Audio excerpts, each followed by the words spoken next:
All right, just like that, we're back like we never left. We are on our way right now. I got Eli, he's driving.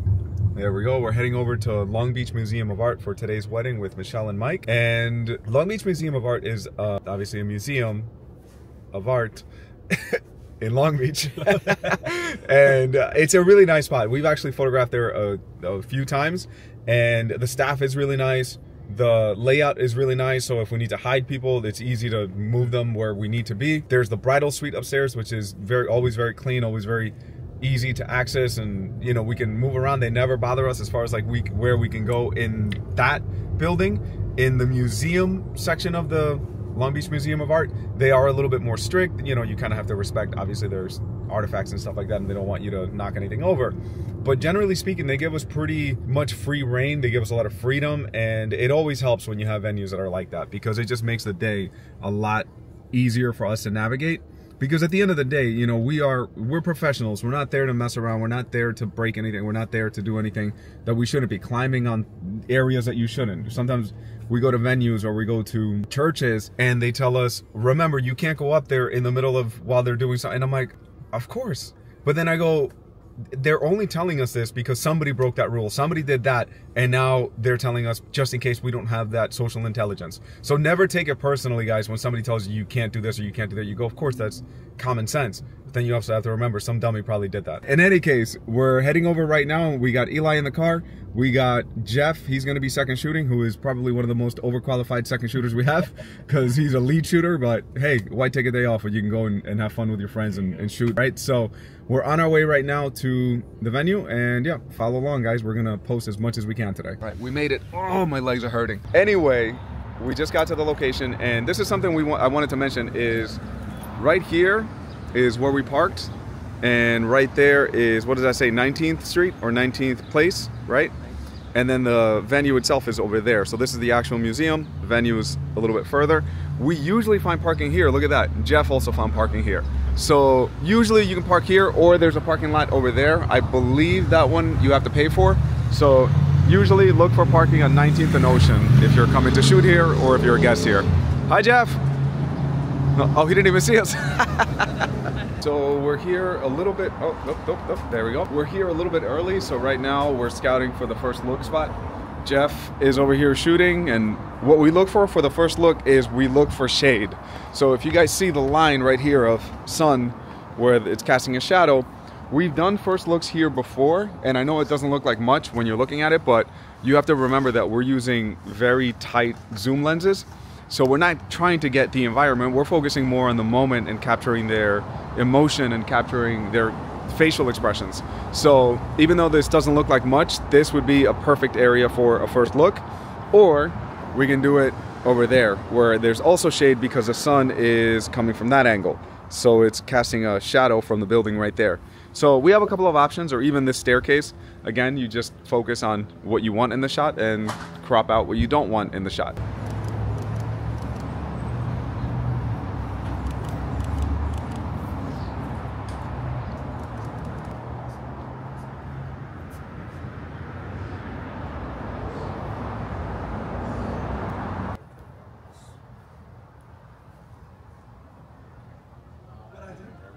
Three, nice.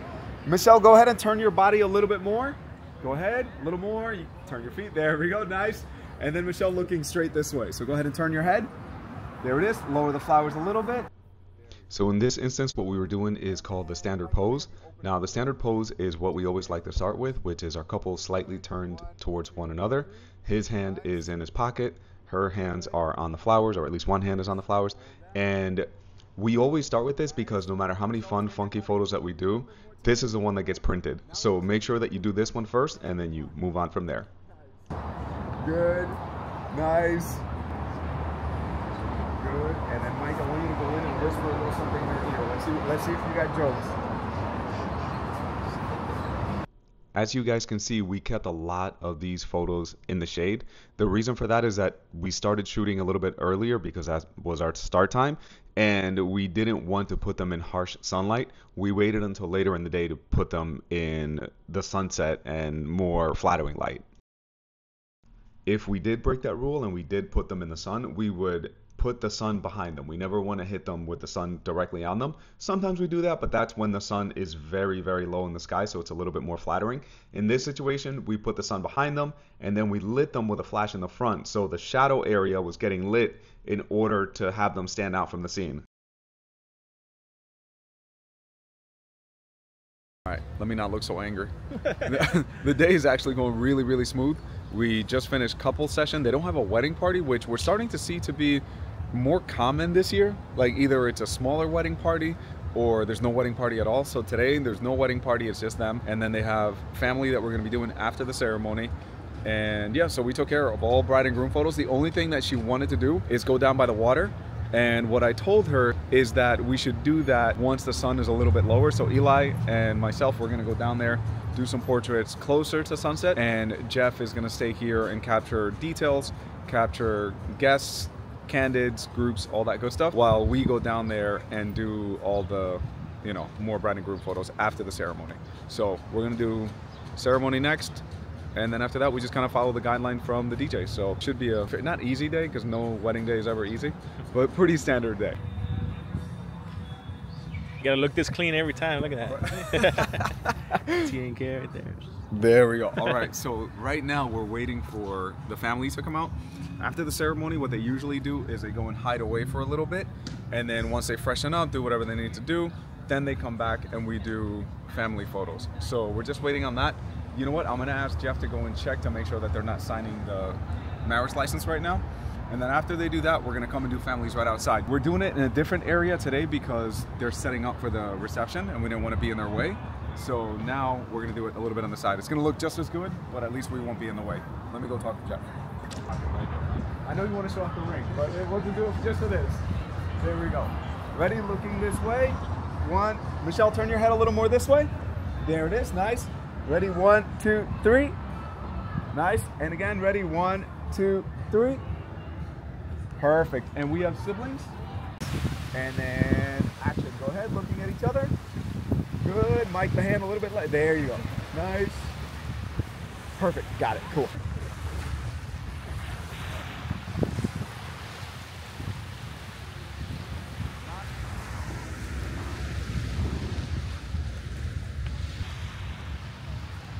And relax for a second. So here's a little suggestion. One thing that we always do now is we always ask the bartender to make a couple of drinks, the ones that they are their signature drinks. We always like to photograph those because obviously they put time into it and it's a nice little memory. If there's a little signage with it also, put them together and makes a nice little shot. And at least with our team, you don't drink it afterwards, but you can do whatever you want. Okay, I'm not trying to get demonetized. So let's just say there was a song playing and it was somebody that wanted to dance with somebody, feel the heat with somebody. Anyway, so we were doing this shot of the rings, and what we were using is the Tamron 70 to 180. We were able to get this cool macro shot using actually lighting from a cell phone. So we were lighting it with the cell phone in the front and using the close focusing distance of that lens in order to get a really nice close-up detail of the rings. So that does it for this video. Let me know what you guys think of this format. I think that sometimes when we're shooting, we obviously can't stop and talk to the camera every 2 seconds. So I think this is a nice way of explaining to you guys our process, how we do things. And if you guys have any questions, I can always help answer them as I'm filming. So let me know what you guys think. Check out some of their photos. We're going to post a bunch right now. And if you have any questions, comments, let us know. Leave a comment down below. And if you like what we post, feel free to subscribe. Thank you guys for watching.